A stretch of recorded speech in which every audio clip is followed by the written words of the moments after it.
Good morning. I want to thank Nancy for the invitation to share a bit of our journey with you today. This is a unique opportunity for us. In 54 years of marriage and 40 years of active ministry, this is the first time that Chuck and I have been in a pulpit together. Nancy's email to all of us this last week contained an image of Old South Church like a great boat with everyone needed to pull their oar to, quote, ferry the precious cargo of God's good news, end quote, to this weary world. The everyone, in small and bigger ways, is the example I liked. As a clergy couple, we were and are just a part of the crew, each of us playing the part that we can. Choosing can and not may is important, for that aspect and ability changes over time. When I began this journey with Chuck, I was very young and green, a bit naive, but looked optimistically at the glass half full. What would life be like as a minister's wife? One day at a time, sometimes one moment at a time, was a plan that worked. One of those moments came when we had to decide what we would do about stewardship. I know that Chuck will say more about that in a bit. But I want to include some of the thoughts that were in my head in those early years. You might have similar thoughts. I did not grow up within a family that had a lot of financial flexibility, so the subject of a church pledge was not anything that I knew about then. Church was a part of our lives. It was just always there. In college, Chuck and I worked as youth advisors at a small UCC church in Northern Illinois. I remember hearing one of the leaders say to our boss, the pastor, during the stewardship campaign, that he might give himself a raise and not pledge that year. And then there was that invitation to tea during Chuck's intern year in Florida. A rather conservative pastor took it upon himself to instruct this upcoming minister on how it was done. Said he, "You meet with each of your parish families and you lovingly tell them what they should pledge that year." Today, I would have told him what I thought about that idea.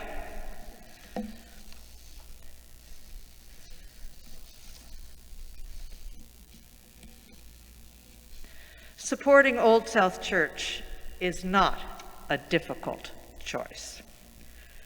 More than 40 years of serving various parishes has given me an inside view of the lives of churches. Sharing time, talent, and treasure as we could was part of our lives. Coming to Old South at this time of our lives has been such a gift. Two scriptures, one from the Old Testament and the other from the New, have long been guides for me, and perhaps for you as well. From Micah, "And what does the Lord require but to do justice and to love kindness and to walk humbly with your God?" And from Matthew 25, "I was hungry and you gave me food. I was thirsty and you gave me drink.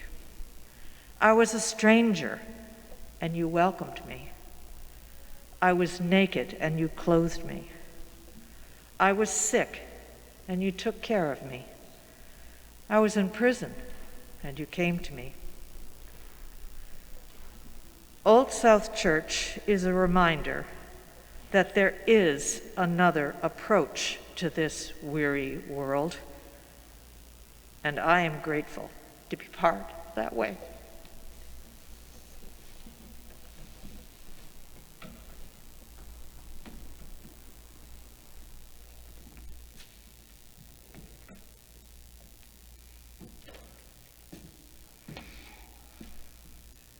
Good morning.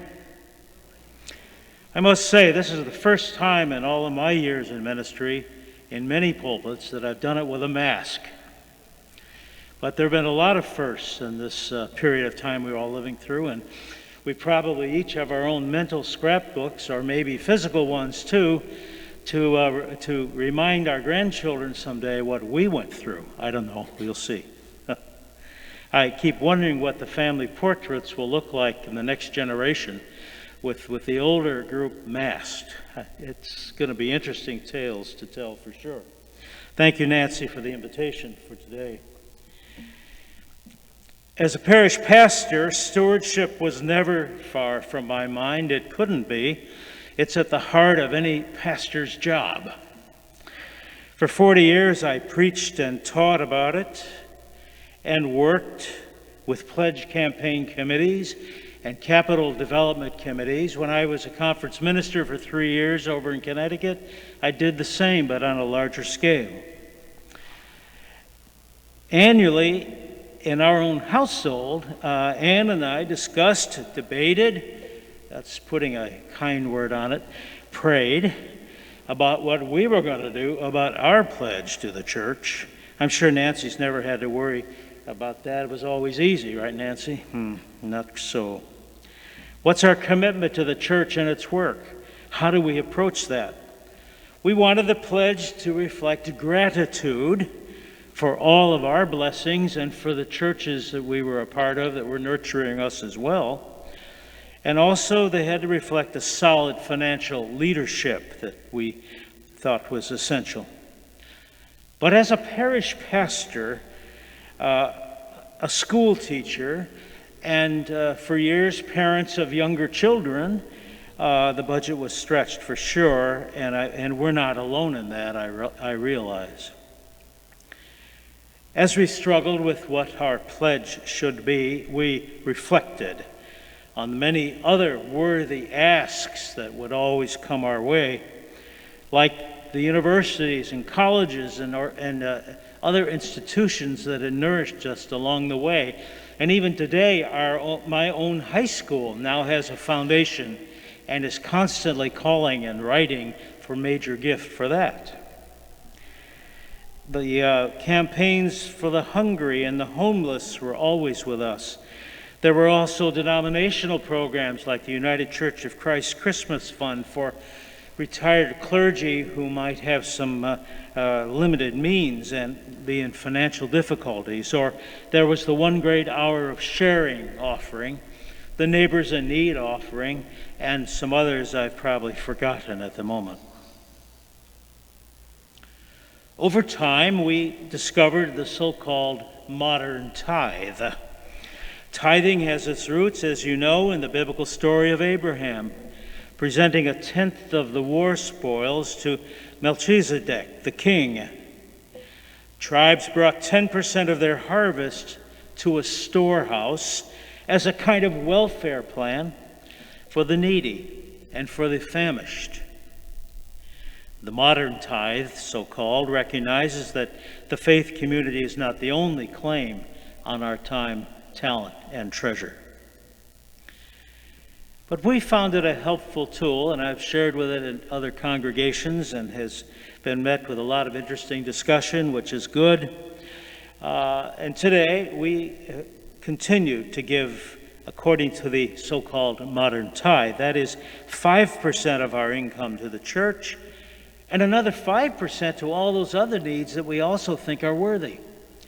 That makes a core of 10%, and I always get tripped up. A good layman will, about this point, raise his or her hand and say, "Pastor, is that gross or net?"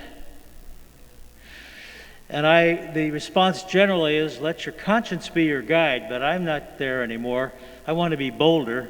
I want to say it's of the gross before you talk about taxes. That always stops the conversation, too. It's not a long one after that. There's extra mile giving as well that we're called upon to do, and some of us have been able to do it well over time, and some struggle with that. In our case, there were an unexpected employment after I declared retirement. I was asked to be an interim conference minister, and there was an inheritance from the family. For a while, these enlarged our ability to give extra support, meaningful extra support, not only to family, but to special causes. What joy there is in that. What joy, these gifts, and how we felt about doing it. More joy than to be able to give than we had ever been able to do before. Someone has said life is powered, the good life, the meaningful life is powered by gratitude. And in that case, the gifts of gratitude that we were giving just created a whole new sense of purpose and gratitude in our own hearts. After moving to Hingham about 3 years ago, we were thrilled to join Old South Church, Boston. The church well represents our values of life and ministry together that we had been living with and working on for 40 years.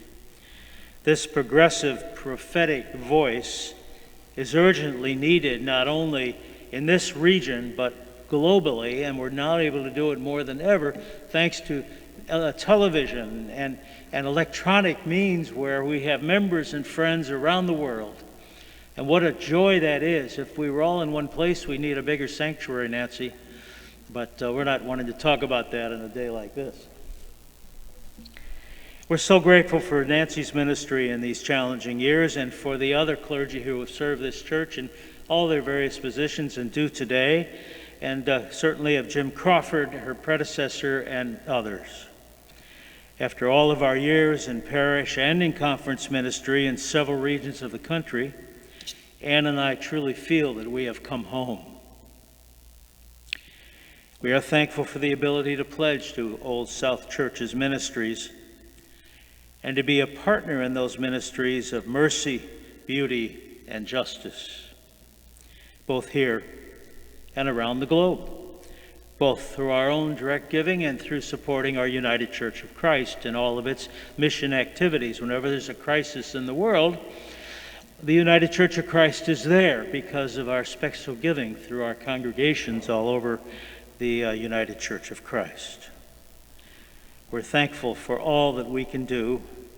What more important mission could there be in these times of challenge and change? Thanks be to God. Amen.